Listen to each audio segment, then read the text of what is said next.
Park Farm and Agrobet shahararren gurin da ya shahara wajen samar da gangare 'yan tsakin tsallake tsaunin tsimbirewa. Wani abin ban sha'awa sun yi shuhura wajen samar da 'ya'yan kifaye kala daban-daban masu saurin girma, ga gangariyar abincin kajin da abincin kifi launuka daban-daban masu sa su lafiya da kuzari. Sai gare ku masu sarar 'yan tsaki ko kuma irin 'ya'yan kifaye, dama ta same ku, maza ku garzaya Park Farm and Agrobet domin sun kware a bangaren magunguna da allurorin kajin har ma da na kifayen. Ga masu buƙatar manya-manyan kaji masu tarin nama don yin shagalin bukukuwa ko walima, mun tanadar muku manya-manyan kaji cikin sassauƙan farashi. Ga masu sha'awar yin kiwon, muna da ƙwararru masu ba da shawarwari akan abin da ya shafi kiwo. Park Farm and Agrobet na nan a unguwar Sheka, Sabuwar Abuja, kusa da filin board, ko kuma ku tuntuɓi ciyaman ɗin ta lambobin waya kamar haka: 07033631565 ko kuma 08099895654. Tuna da sunan Park Farm and Agrobet.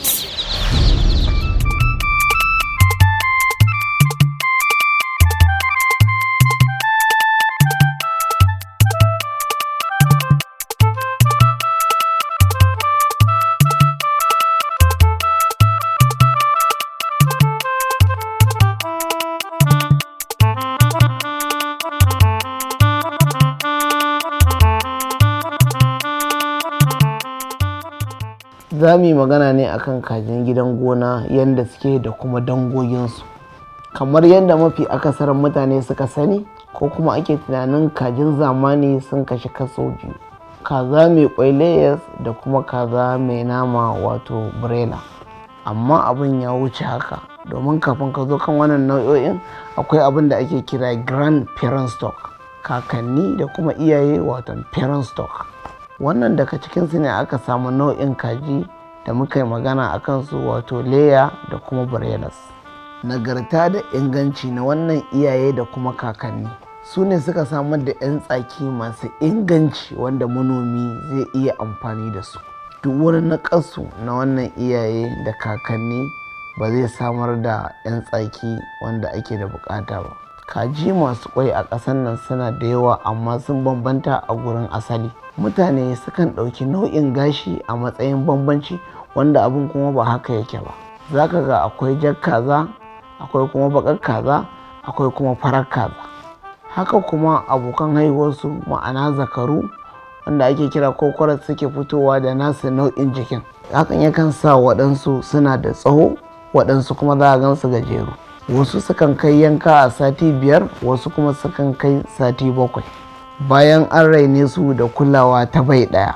Kamar yadda muka sani, akwai kamfanoni da yawa a ƙasar nan wanda suke hada-hada sai da kaji.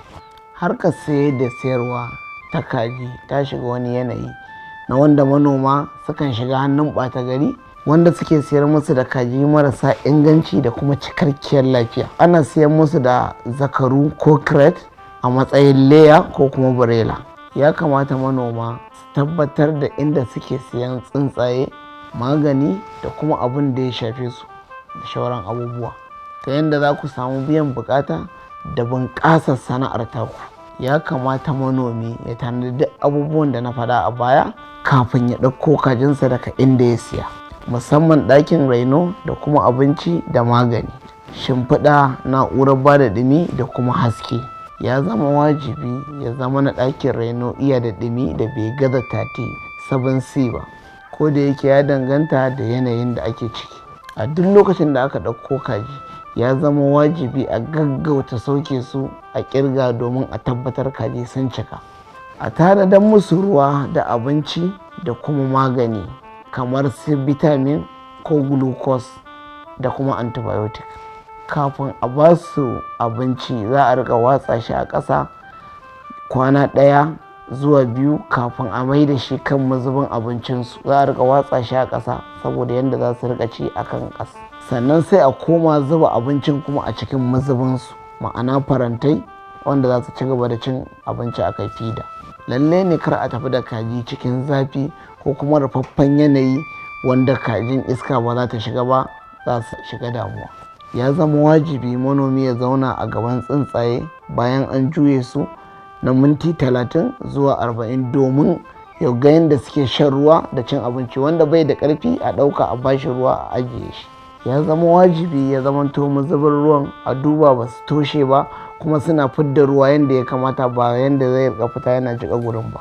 Yana da mahimmanci a rika canja gurbin ruwa da abinci ko da wani irin lokaci, kuma lalle ne abinci ya zamanto yana da dukkan sinadarai da aka buƙata daidai da mazubin awon waɗannan tsuntsayen. Kuma lokacin da aka ajiye na basu abinci da ruwa ya zamto ko da yaushe ana wanke robobin, ana canja musu ruwa a kan lokaci. Aha jama'a, ina mu abota kiwon kaji. Shahararren kamfanin nan mai suna Park Farm and Agrobet sun tanadar muku da tsaftatattun 'yan tsaki masu ƙoshin lafiya. Park Farm kamfani ne wanda ya shahara wajen bada ingantattun magungunan su da kuma abincin su. Wani abin ban sha'awa, sun yi shuhura wajen samar da 'ya'yan kifaye kala daban-daban masu saurin girma. Bugu da ƙari, suna da jajirtattun ma'aikata masu bada shawarwari akan kiwon kaji da na kifaye. Sannan akwai sa amarya murmushi, uwar gida kuwa babu yaji, wato dankwalan kaji masu nama. Ina masu shagulgulan biki da walima ko kuma gagarumin taro na kecere ni, yau ga dama ta samu. Park Farm and Agrobet suna da ire-iren irin 'yan tsaki na kowane kamfani daban-daban. Ƙarin bayani, muna nan akan titin Sheka Sabuwar Abuja kusa da filin ball. Ko kuma ku tuntuɓi ciyaman ɗin wato Nura Isiyaku ta lambobin waya kamar haka: 0700-33-63-1565 ko kuma 0800-99-8654 da kuma 0800-2787-6473.